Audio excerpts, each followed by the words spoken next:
pimenta.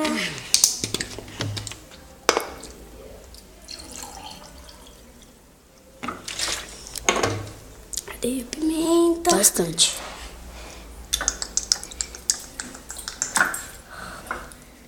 E separa o Lucas Barros. Bastante. Estrogonofe, cadê? Estrogonofe. Aqui.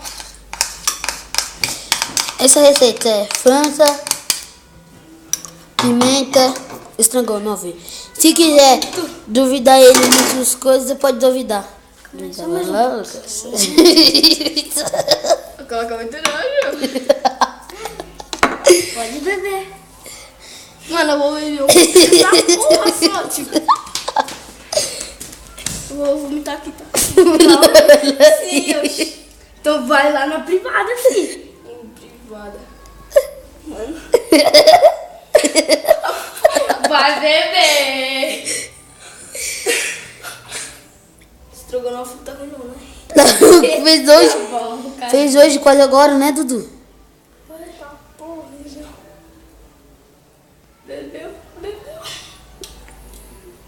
Só tô sentindo o gosto da pimenta.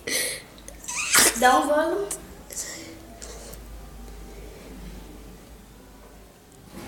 Se fosse a casmada, depois eu ia ficar com mó dor de barriga. Ah, porra, pimenta é forte. É praga, né? É pra você querer Olha o nome da pimenta.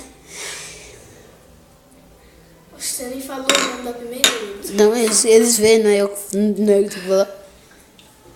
Você colocou o nome da pimenta, seu viado.